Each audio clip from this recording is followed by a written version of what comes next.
November wind hordes camped outside the tensely waiting city. For a few days, their scouts, dark, lowering giants from the north, roamed the skies restlessly overhead, searching out every weakness in the city's defenses.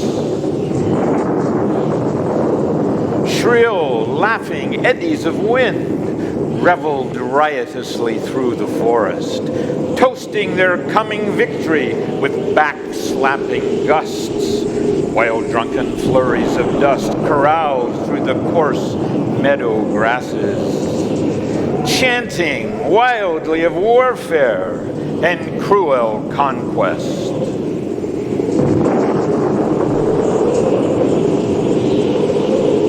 At last, worked up into a destructive fury, the invaders swept, shouting through the city, swinging sharp, icy blades that bit deep into the flesh of the inhabitants.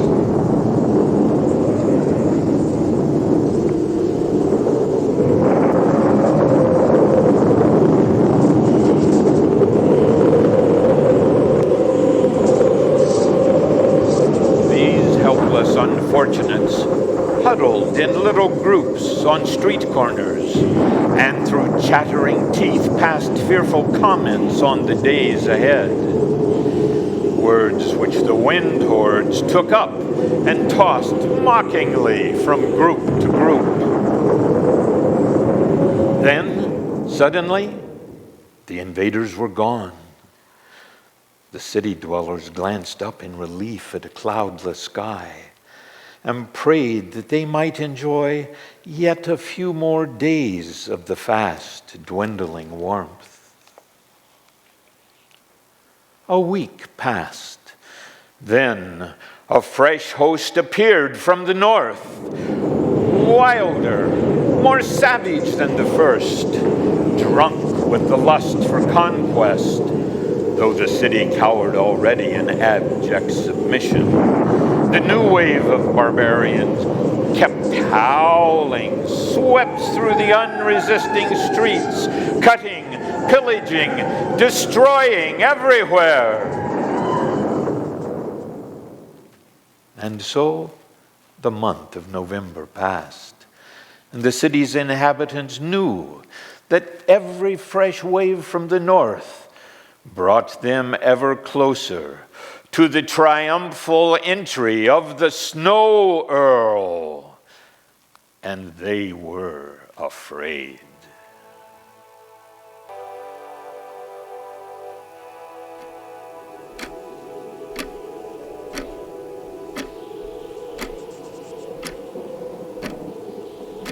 In the city, there was a brown-walled factory with high, dusty windows on a windy street, where many women worked at making men's shirts.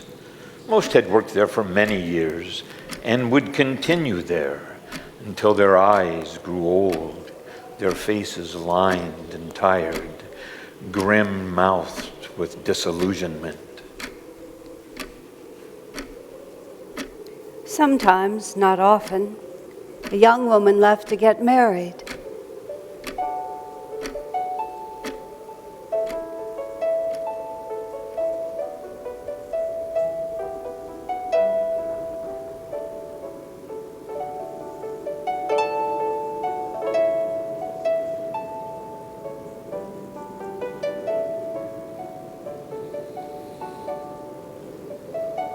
Ah, then what buzzing excitement there was, and what a poignant contrast it made to the normal apathy.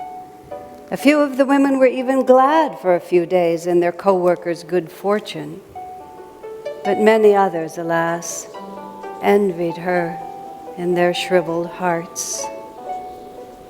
And the bride, oh, she left happy and proud and settled down comfortably. Alas, however, to yet another life of drudgery, as her dreams lay scattered about her feet like dry leaves.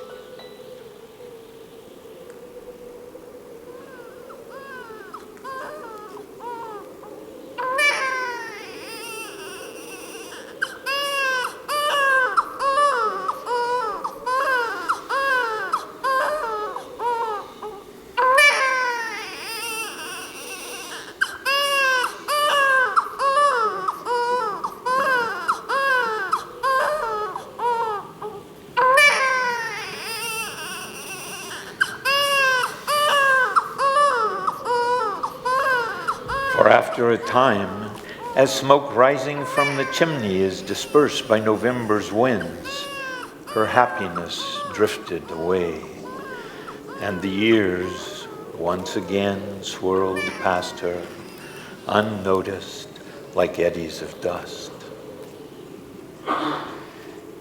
No one in the city was happy. Oh, there was brittle laughter and what passes among desperate people for merriment. But happiness? Go there. See for yourself.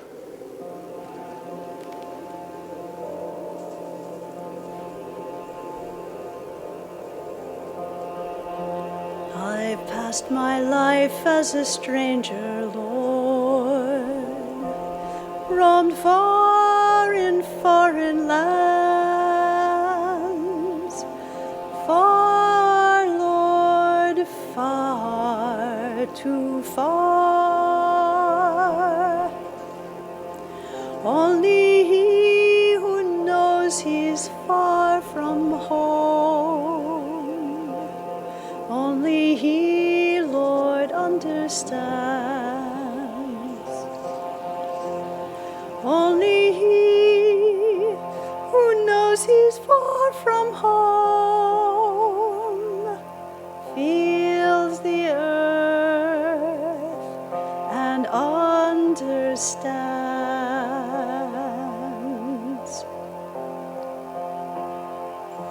Sometimes a stranger did take me in, and love I thought was near. Love, Lord, where is love? As the wind upon the desert sand whispers hope, then disappears.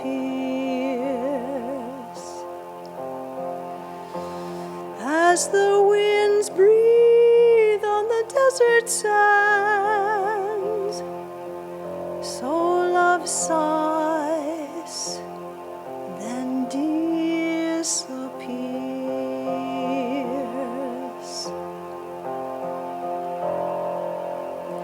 Sometimes a child laughed, and I did pause, and dreamed of joys at home. Joys, Lord, only a dream. For what joy is there without your smile? Empty like the ocean foam. For what joy is there without your smile? You're the sea, all else is foam.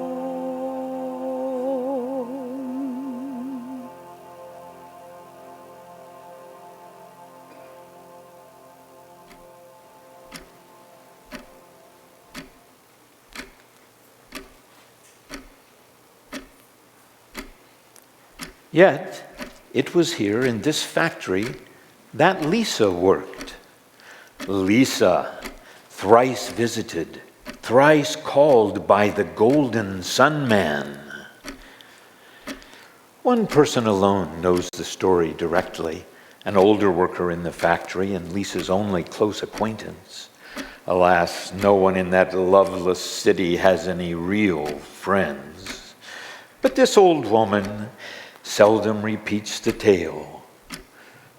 Lisa worked in the center of the large floor at a solid wooden table with several other women. Together, from morning till closing time, their duty was to sew buttons of many shapes, colors, and sizes onto men's shirts. Lisa was young, simple-hearted and kind, with eyes that still knew how to smile. 2 years earlier, she had begun working there to support her aged mother. Then one day, some months ago, the old woman had died. Had her soul gone anywhere? Who knew? Who except Lisa even cared? But the young girl, lacking another focus for her life, worked on, not really aware of the drudgery, existing from week to week, like all the others, for the refuge of each coming Sunday. Sunday was their day of rest.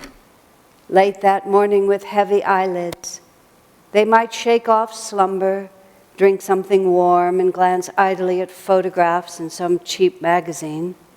Then usually they slept again. This forever was the best they asked of life. Escape each Sunday from reality. Escape into the hazy peace that people find who have forgotten how to walk on clouds of gold. The second week in November ended. Several days had passed in a gaunt procession of icy wind and rain. As the factory's closing time drew near, the large room where Lisa worked stirred with restless chatter, and thoughts of the freezing journey home were mitigated by welcome thoughts of their day of rest ahead, Sunday, their day of nothingness, their day of sleep. The hands on the faded clock moved steadily with the impartiality of destiny until, at last, the final bell sounded. 5 o'clock. The women, stirred to motion like ripples on a pond, rose from their tables, jostling forward in an impatient line. They gathered scarves and shawls, punched the time clock, and hurried home.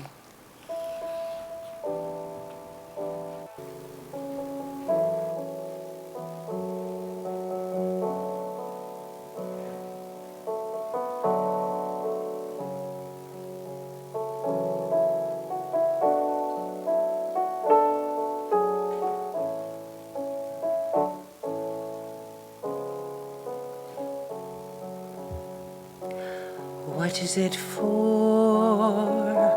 Walking alone, alone.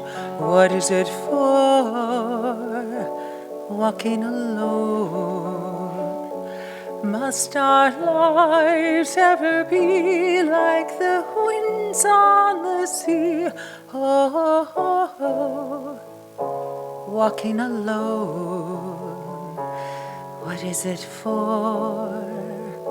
Singing alone, alone. What is it for? Singing alone. Must our lives ever be like the winds on the sea? Oh, what is it for? What is it for? Laughing alone, alone. What is it for? Laughing alone. Must our joys ever be like the winds on the sea? Oh, oh, oh. Living alone. What is it for? Living alone, alone. What is it for? Living alone. Must our lives ever be like the winds on the sea? Oh, oh, oh. Living alone. Oh, oh, oh. Living alone.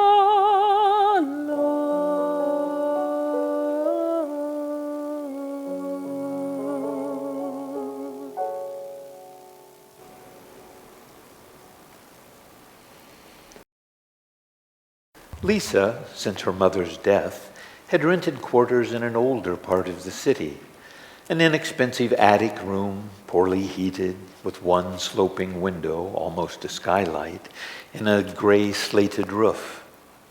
Sometimes on Sunday morning, when heavy skies for a brief hour or two parted their veils and allowed the sun to smile upon the city with brief, much-needed warmth, a shaft of sunlight, pale but friendly, would slant down into Lisa's room, for a time bringing light to Lisa's heart.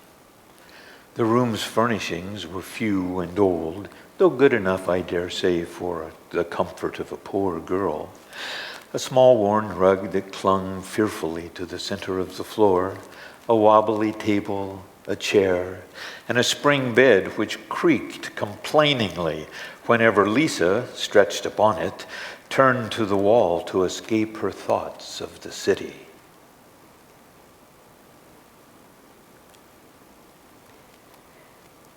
Lisa glanced around her as if with a silent question. Is this all? The cold room, the chair, the emptiness answered her even more silently. She then gazed up through the high, sloping window. For a moment, her thoughts soared into the vast evening sky. She sat at the table, listening to the silent, gathering night. An hour passed. Then, moved by a strange expectancy, she got into bed and gazed up again through the slanting window.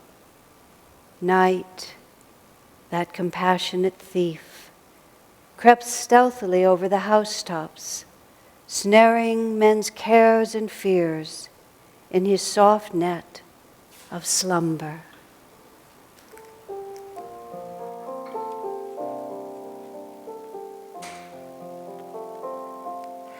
Sleep is calling, fly up high, be a cloud moving in the sky. Sail above the winding river, ask the stars, what am I? Lullaby, lullaby, lullaby.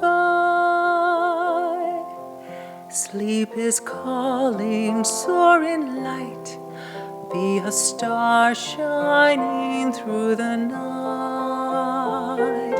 Tell all creatures that you love them, tell the shadows, be bright. Lullaby, lullaby, lullaby. Sleep is calling, fly up high, be a cloud moving in the sky. Sail above the winding river, ask the stars, what am I? Lullaby, lullaby, lullaby.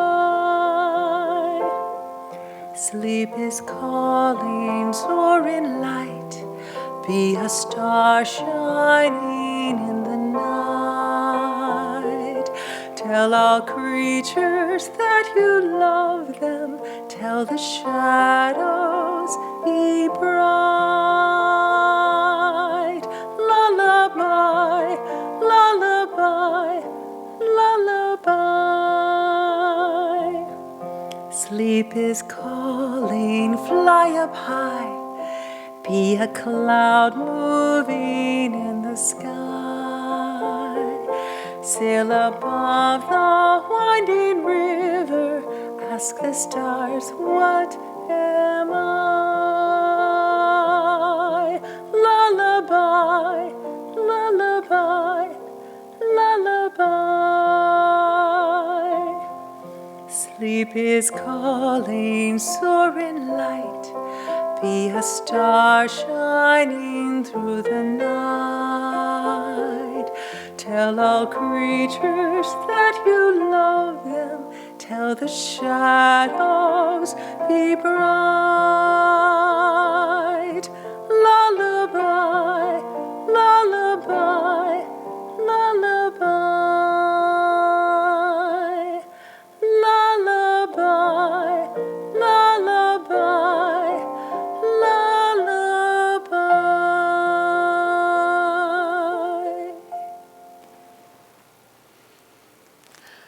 A few bright stars peered timidly through the ragged, flapping trains of vanishing clouds. Then, bolder, they came out and beckoned to their smaller sisters. Soon they all joined in together, laughing, in a game of hide and seek, while stern vapors, dignity affronted, gathered their garments about them and hastened grimly toward the horizon. The rain and the wind, tired of their attack on the defenseless city, moved on in search of new prey in distant lands. After a time rose the moon, and earth and heaven, long battered by the raging storm, drank deep of the cool, still, revivifying light. Through the sloping window of Lisa's room, a wide ray of moonlight descended to the floor, drenching it in peace. She saw it and smiled. Somewhere in the distance a bird sang, seeming to the young girl to be telling tales of undying love, of shining happiness. Ah, she thought, if only life would really offer such blessings. Was pure love even possible? Was happiness? Did anyone exist anywhere on earth to whom these ideals were more than just dreams? A pang of yearning stabbed her heart, its sharp pain bringing tears to her eyes. How long she had known this yearning, like a flute at twilight, playing its lonely notes from a distant hill. This yearning had haunted her and had been with her always. Deeply it underlay the long rolling years, the days, the endless seeming months of her young life. Tonight, however, some subtle change seemed to be wafting on the night breeze. With that lonely melody, as though the flute notes were dancing, was some kindly shepherd playing to listening ears somewhere, to listening thoughts, to listening answering smiles? A hint, it seemed, no more. But the melody of yearning through the years was laden suddenly with a very special message. What was its purport? Was it of hope? Was that slight rising at the end of each line a hint of some smiling promise? Tonight, the young girl saw herself all at once, a creature of this city no longer. To herself, she seemed a butterfly struggling to escape from its cocoon. Free and soaring, she felt as if she were joining in laughter with the comets, leaping lightly over distant star clouds, drinking thirstily with light rays of the moon, and sipping at fountains of eternal joy.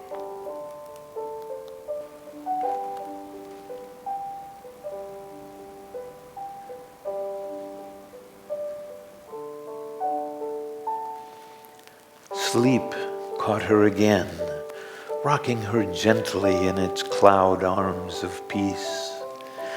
Meanwhile, the pale ray of moonlight moved slowly onward, flowed over the old uneven boards, caressed with magic fingers the shabby walls, the old and worn furniture, and touched the bed lightly whereon Lisa lay.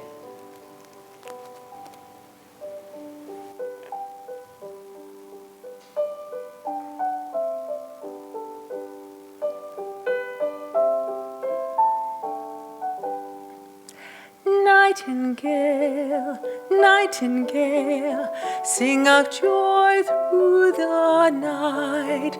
Teach my heart to impart everywhere your delight. Sing of moon rays on the rain. Sing that love's not in vain. Every grief, every wrong has its ending in song.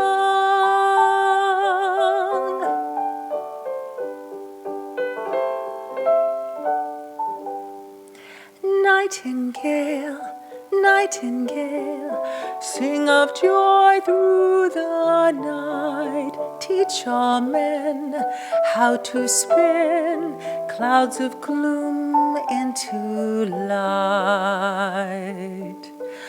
Without silence, what is song? Without night, where is dawn? Were it not for men's woes, who could smile at a rose?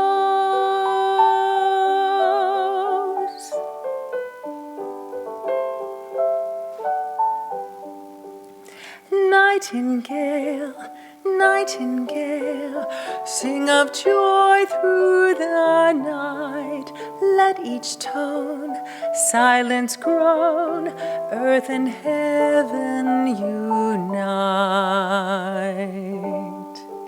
Morning laughter, evening tears, snow and blossoms all fade. Joy must sing in the night to face change unafraid. Nightingale, nightingale, nightingale.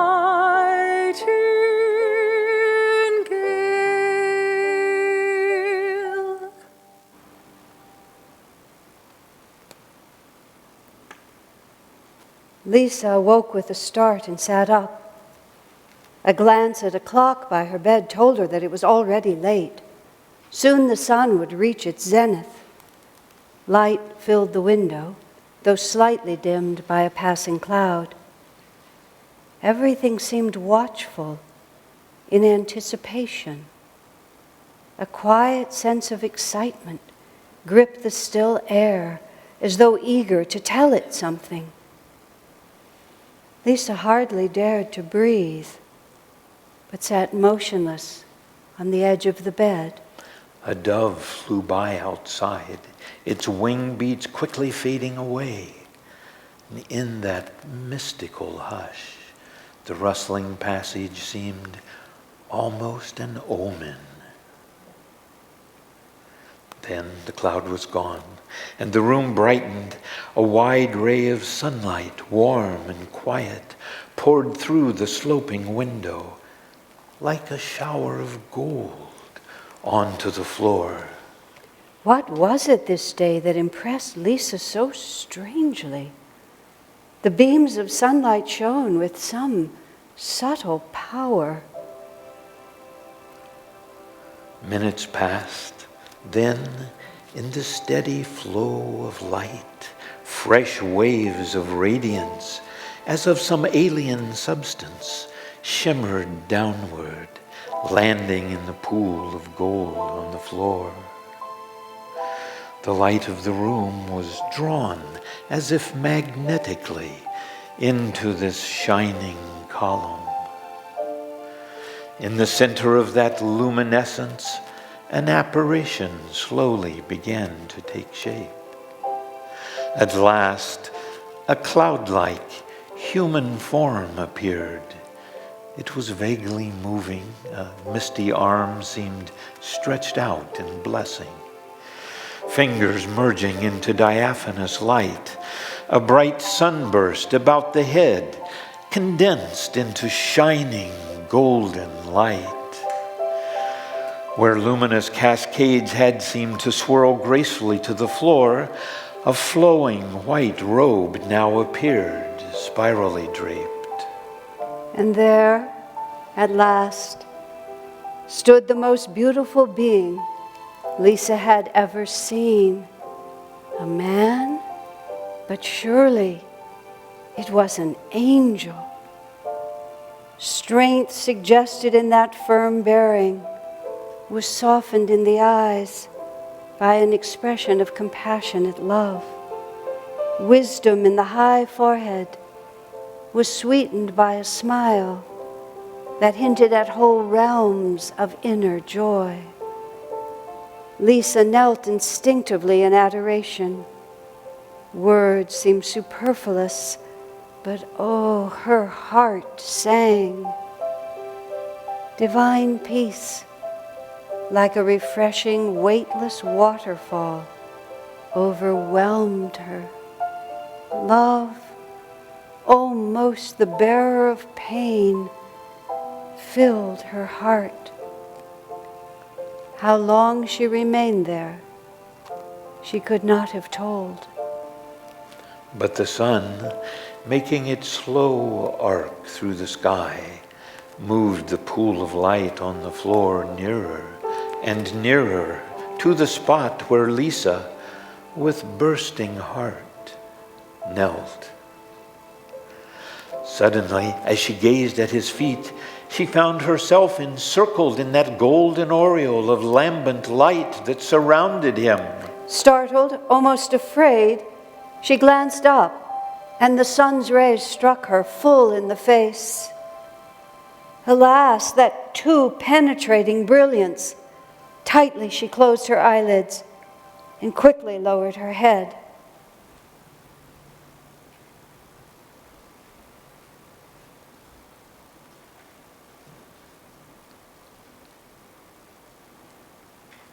When she looked up again, he was gone. Wildly she looked around, but he had vanished. The sunlight had lost its magic quality. Her room, poor and plain as it had been before, whispered no echo of the melody that only moments before had touched it so wondrously. At first, Lisa felt stranded, as though lost in a tunnel of night. Had the sun man appeared so briefly, only to abandon her forever?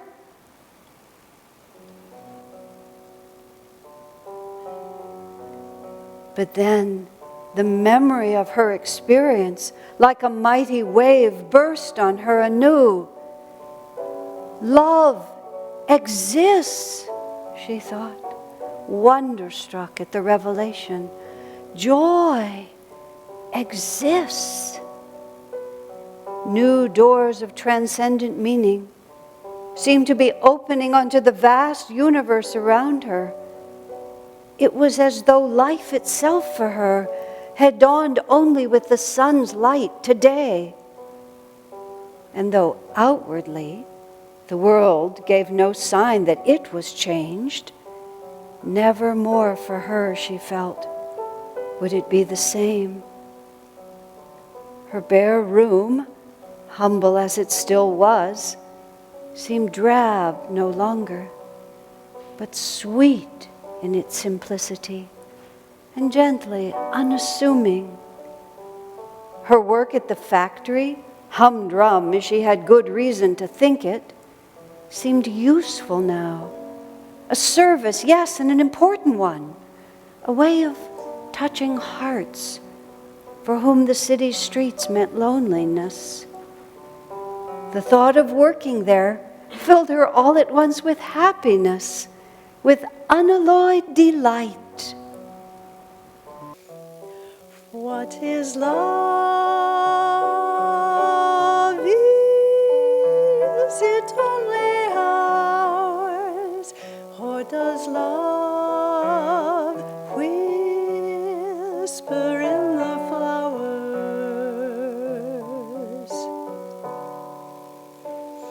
Surely we, children of this world, could not love by our own powers.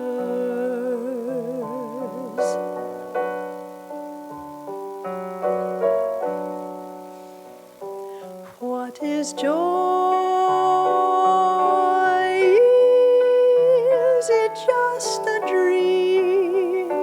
Or does joy laugh in every stream?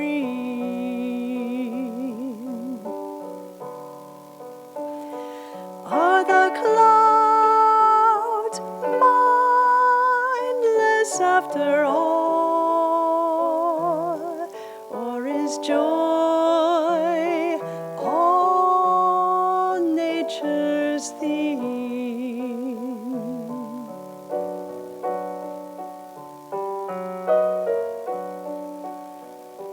God is dead, so men say. Can't they see all life's his play? Not a church binds him as its own. Not a creed makes him fully known.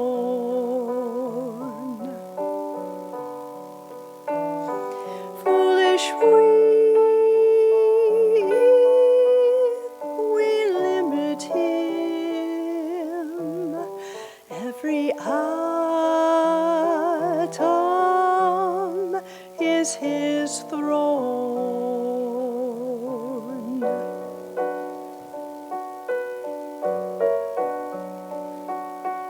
What is love?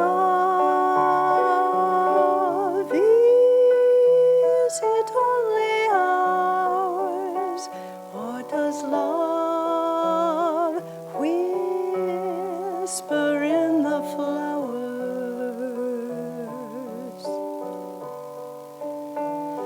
Surely we, children of this world, could not love by our own power.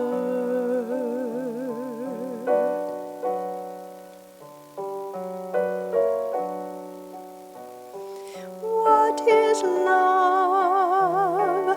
What is love? Is it love we touch in the flowers?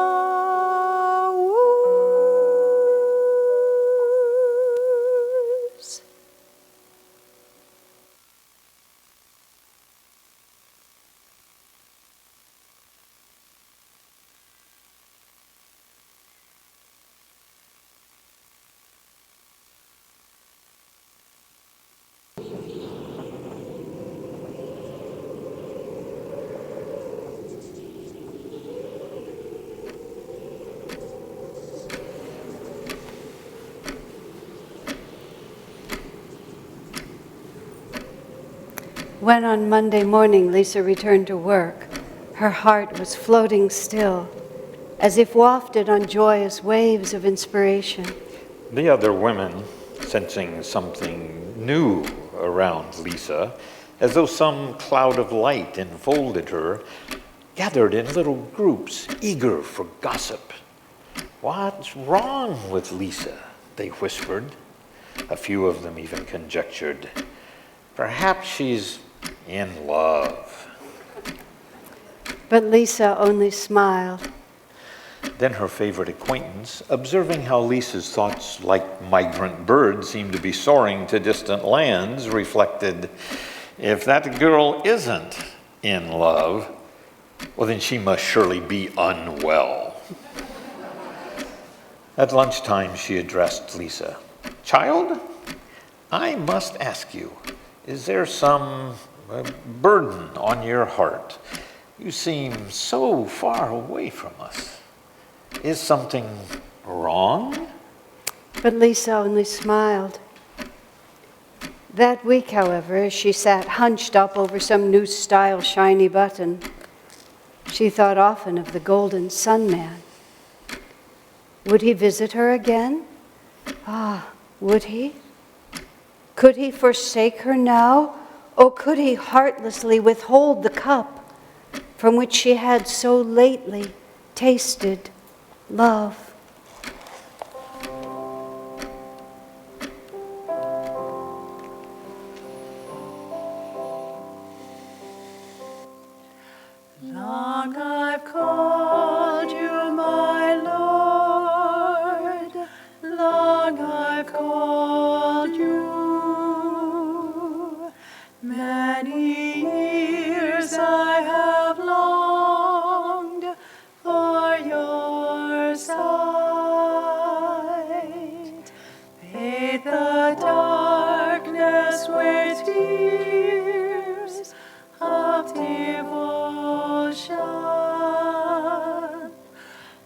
offered candles in prayer to your light. How much longer, friend, must I cry your name? I am yours, ever yours. Will you come? Long I've called you, my Lord. Long I've called you. Many years I have longed for your sight. Bathe the darkness with tears of devotion, offered candles in prayer to your light. How much longer, friend, must I cry your name? I am yours, ever yours. Will you come?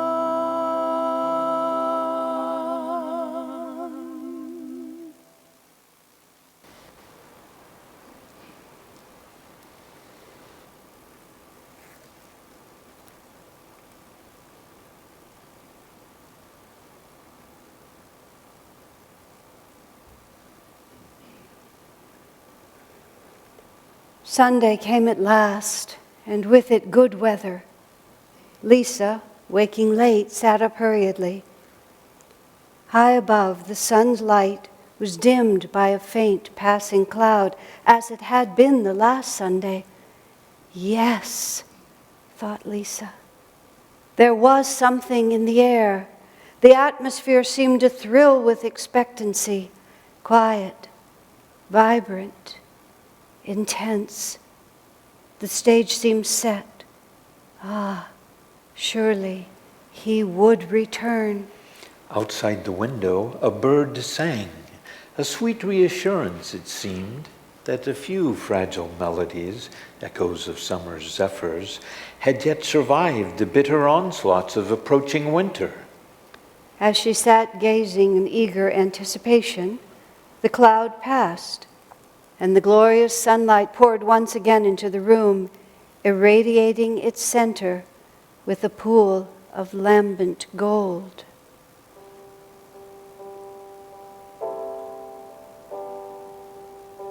Yes, again thought Lisa, holding her breath. Surely from this light streamed that same mysterious power as before. Her whole being thrilled with joy as a cloud-like substance descended.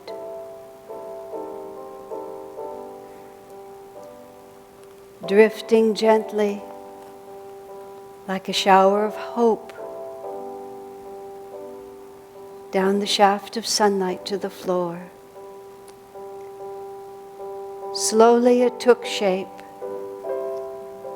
and there, at length, he stood. Lisa's heart overflowed. He had come back. The Golden Sun Man had returned and brought light to her humble dwelling once again. She knelt before him gratefully, and the time passed in a wordless interchange of joy. Her soul yearned to merge into the bliss that flowed through him from some source in infinity. After many minutes, smiling gently as if speaking from far off, sun-drenched fields, he addressed her.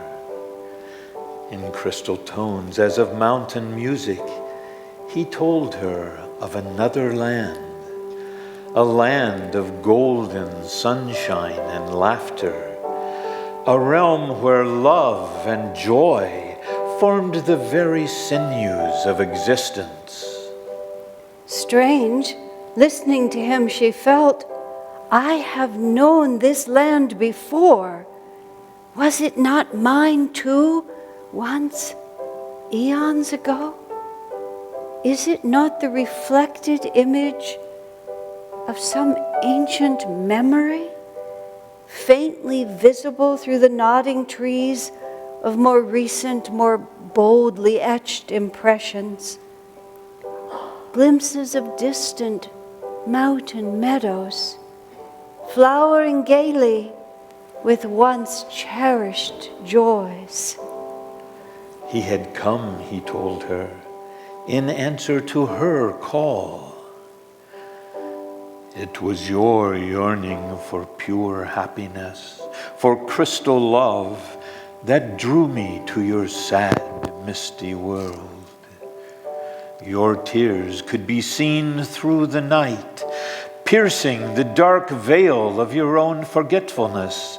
They rained down like dew upon our mountainsides, in glistening showers of light. Tell me, how deep is your longing? Would you leave behind you now, forever, this prison of lost hopes, your lonely city? Would you exchange your life here for the shining freedom of my world? His world? Joy in exchange for sorrow? Gold for dust? Lisa's heart cried out with hope. The pool of sunlight, moving slowly, steadily across the floor, bathed her suddenly anew in the light that encircled him. Instinctively she drew back, ashamed to behold herself, mere creature of the city that she was, enhaloed in the same light that surrounded this angelic being. Glancing up to apologize, she got a brief glimpse of his countenance. He was smiling sadly. At that moment, the sun's blaze struck her full in the eyes. Quickly she lowered her gaze, squeezing her eyelids tightly shut.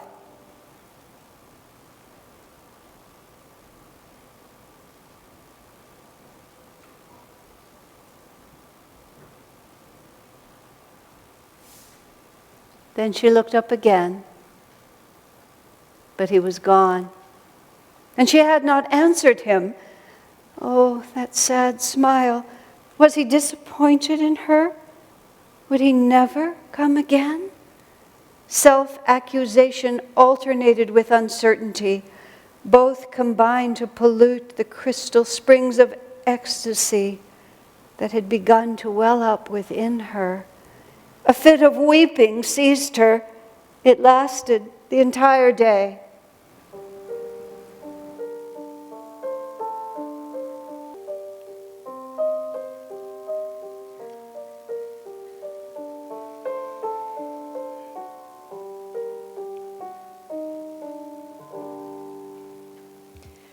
Where has my love gone? Long are the nights, now that he's left me, dimmed my delights. Where is my love friend? Passed he this way? Saw you his smile? What did he say? Ah, passed he here, my sweetheart, passed he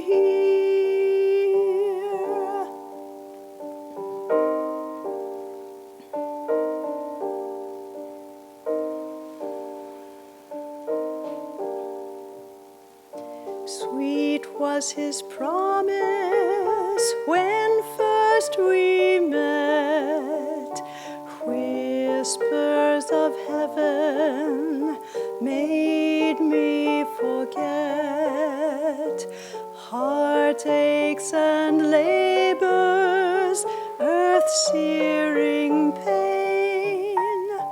Rest now, he said, you've found love again. Ah,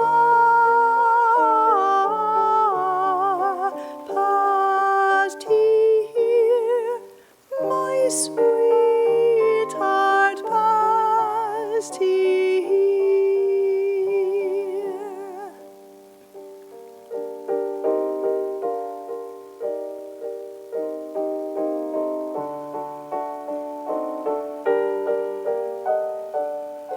Life's made of dreams, friend, dreams that must break, quickly dispersing when we awake. Strange that when love calls, memory stays, crying across the tides of our days. Ah, past here, my sweetheart, past here.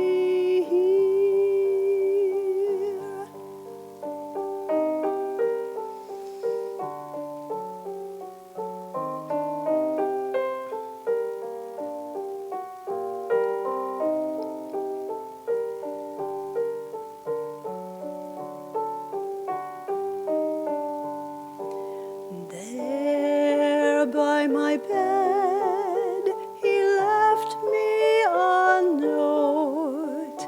Can you explain these words that he wrote?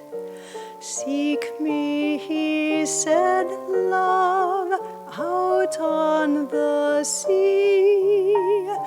Boundless the reaches of true love must be. Ah, past here, my sweetheart, past here.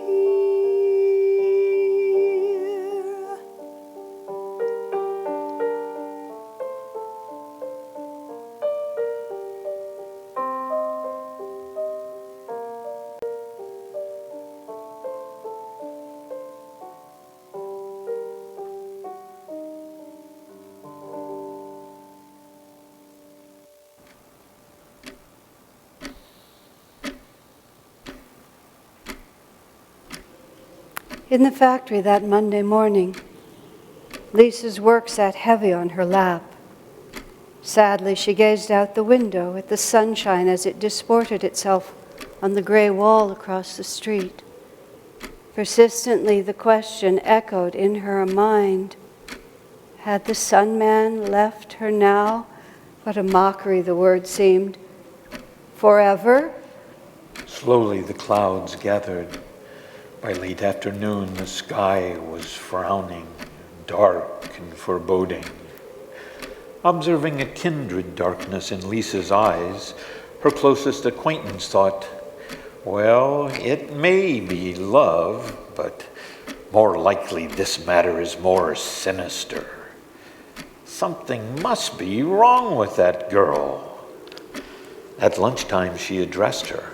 Now this time, girl, tell me, no, don't look off again with that migratory smile, but tell me really, what is wrong with you? And this time, though expecting only to be mocked, Lisa told her tale. To her surprise, her acquaintance took her seriously. Indeed, she had heard of this man. Others there are. I've spoken with a few of them who claim to have seen this foreigner in our midst. Most of them are old now, but years ago, they claim, he came to them, drifting downward on a shaft of sunlight into their dingy homes. Like you, they tell of how, when the light encircling him struck them full in the eyes, he disappeared. I think they must have been dreaming, though it's strange, I admit, that every one of them, bent, gnarled old crones, stoop-shouldered, misty-eyed, dreamed the same dream. A few of them dreamed something beyond that. It seems he wasn't satisfied with merely coming to them, but spoke in fluting words, inviting them, so it seems, to soar away with him to some distant never-never land, a place he made out to be quite unlike this, our own fair, or at any rate, quite real and perfectly normal city. And did they go? Lisa asked eagerly. She had said no word of the Sun Man's invitation. No! Luckily for them, they stayed. She gazed about her as if severely to affirm the rightness of their life in the city. Smugly then she continued, they were too clever to succumb. Not that far anyway. Time passed and this oddity ended his visits. Well, after all, they had obligations to their work, to their lives in the city, and to the rightful expectations of their friends and families. Few of them, I suppose, such I'm afraid is human weakness, wondered as the years passed whether by refusing they had not been cowardly. Perhaps it was their vacillating natures that first attracted him. In any case, the facts are clear and obvious to everyone of common sense. It took courage to resist what was either an idle dream, or even worse, a terrible temptation. Ah, well, what good could there have been in that strange fantasy? Uselessly, those women tried to share it, clutching at strangers' sleeves on crowded streets. Few stop to listen. Most shake their clutching hands off impatiently. Yet if one of them, unpressed for time, pauses to hear the tale, those women only weep. Lisa said nothing. Silently, however, she wondered, had those tired old women done well to refuse? And if so, did she herself belong to the city? And the city to her? Gradually, the doubt grew within her. Was not her duty here? What indeed would her co-workers think if she abandoned her work at the factory? Might it not place a strain on them all, now especially in the November winds? Could a replacement be found? And would it not be cowardly to flee while the city's inhabitants prepared themselves bravely to face the cold of winter? That week passed in slow, plodding minutes. Wednesday, the cutting winds began again, driving across the city without mercy. Oh, it won't be long now, the women said to one another, glancing uneasily out the window, before the snows begin. Lisa sat shivering, numb with the cold, her little pile of work before her, sewing buttons onto men's shirts with automatic precision. Often and often now, she thought of the coming Sunday and prayed longingly that the sun might shine again. Yes, once again. That she might just once more be given the opportunity to decide. But even then she asked herself, Even if the sun does shine, will he come? He had said she owed his visits to her own deep yearning for love and happiness. Well, but surely her yearning was more intense now than it had ever been. But was it? The doubt returned. Had her feelings, all unperceived by her, like the fleeting hours of nocturnal darkness, changed? He had offered her everything her heart had ever craved, yet she had drawn back from it, as if a stranger to it. Was not this, her very hesitancy, proof that she rejected the gift he bore? She knew, at any rate, that if his offer was renewed, she must decide where her life truly belonged. Were perfect love and happiness hers by right? Or did she, after all, owe her existence to the cold, unfeeling city? Her favorite acquaintance had claimed that those women were wise to turn away. But what, by remaining, had they gained? And what, for that matter, had they given?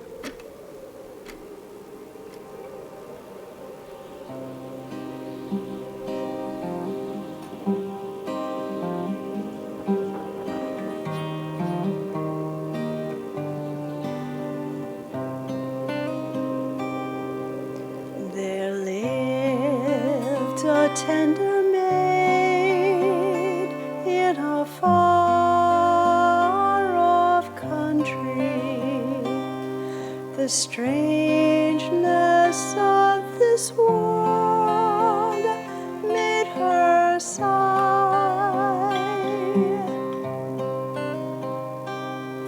Her friends asked their fathers for money and clothes, but all she could ask was, why?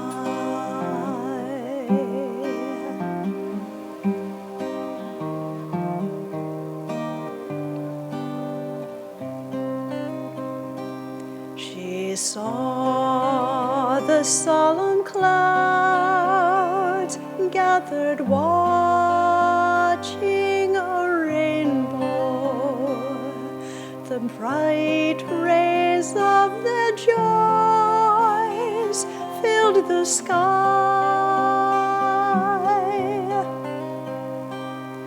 Her teachers explained it all wisely away, but still her heart wondered, why?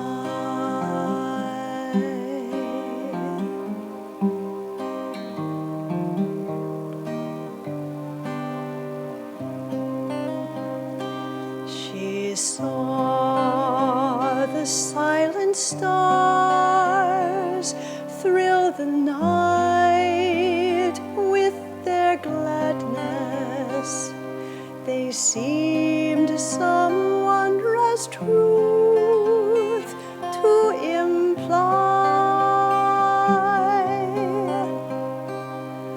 Her elders all slept, but the magic of light awoke her to ponder, why?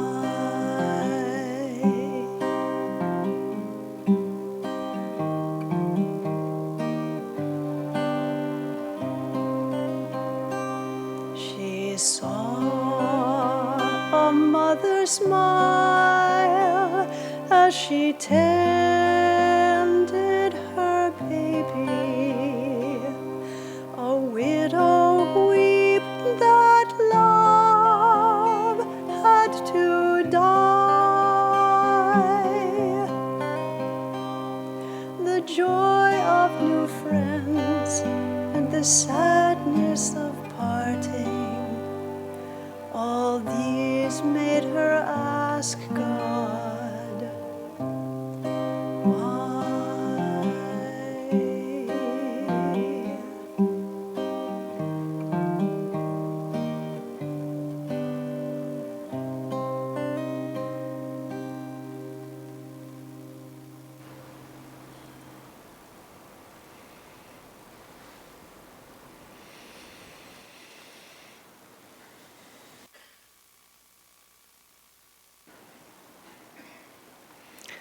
Sunday came.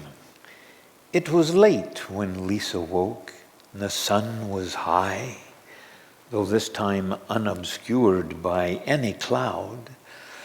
The light already filled the room with a glory well nigh unendurable. The girl's heart swelled as if in a rising, silent hymn of faith and hope.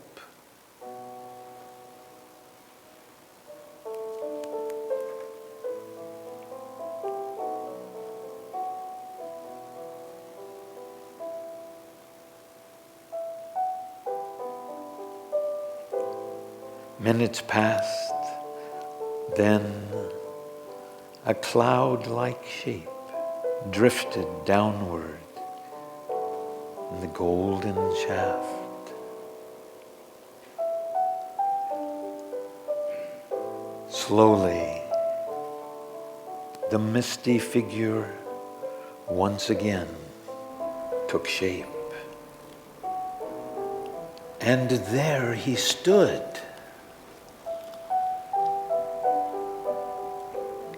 To Lisa, he seemed more than ever divinely beautiful. As she stood before him, the city ceased for her to exist. The miracle of his presence was all she now knew. She felt she had been born into a wonderful, into the only true life. The Sun Man, however,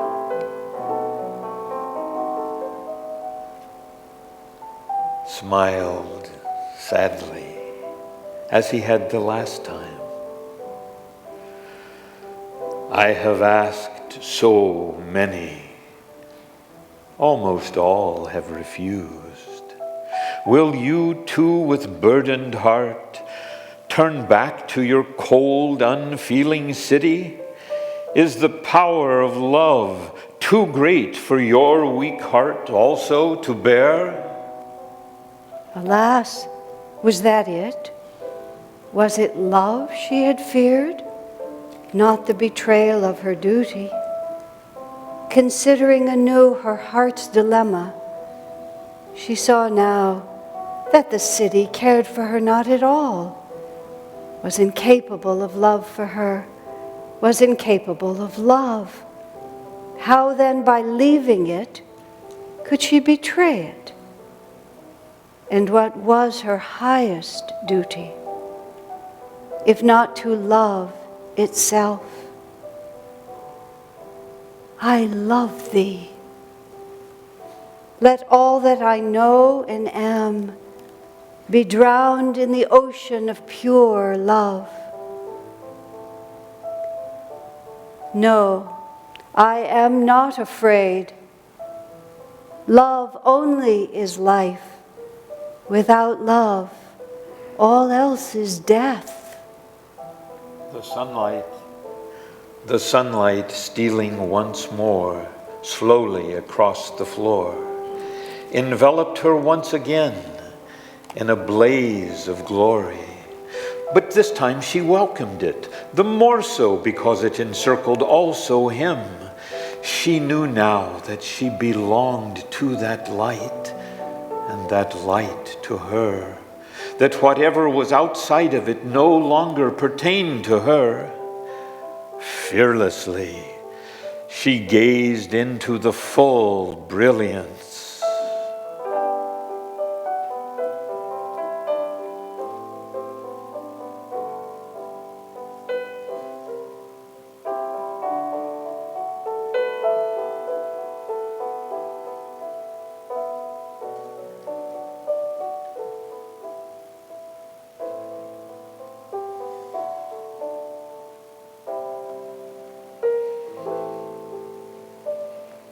And the shaft of light moved on slowly across the empty room.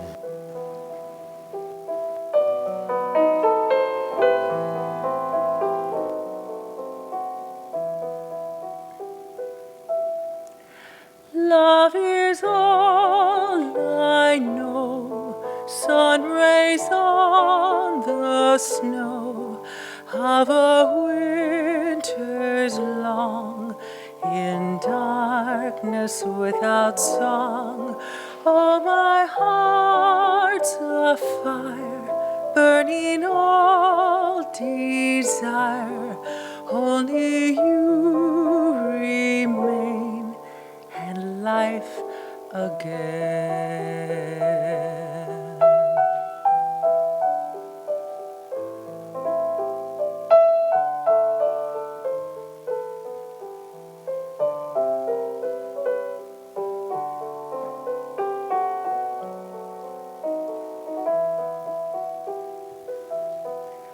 Too long I did stray, flung lifetimes away, imagined you did not care. I know now your smile was mine all the while. I listened and love was there. I can't breathe for love. All the stars above call to me, come home. Life's waves all end in foam. Only love can heal all the pain I feel. What a fool was I to turn away.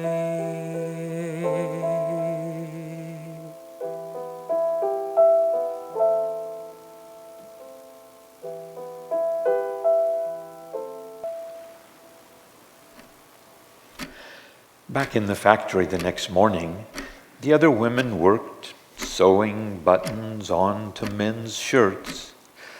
Most of them toiled in silence, unconscious of the passing time. After a while, one of Lisa's little circle looked up and saw her empty chair. Does anyone know where Lisa is? She asked. Not waiting for an answer, she mumbled, I suppose she's out sick. A button slipped from her cold fingers to the floor. With peering eyes, she stooped in search of it and addressed it sharply with self-concern. When again she sat up, Lisa was forgotten.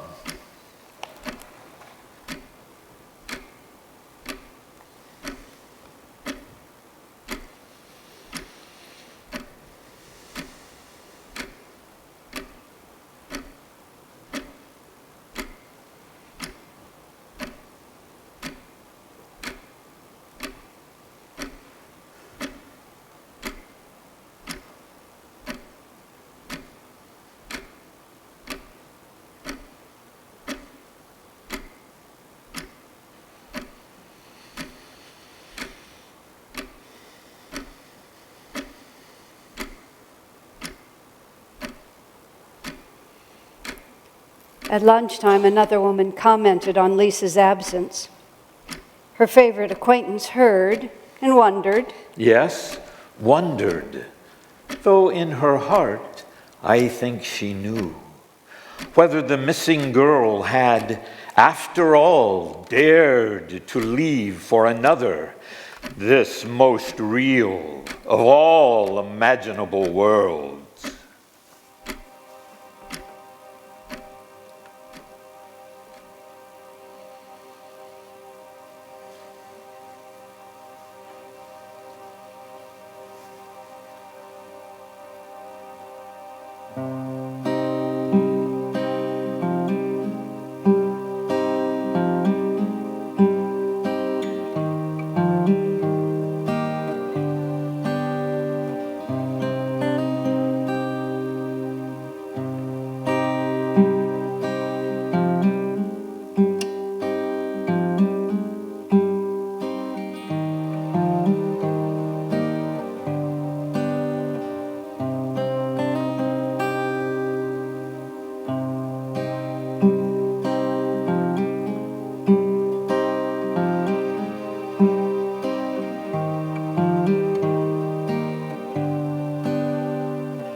Night into her heart stole the secret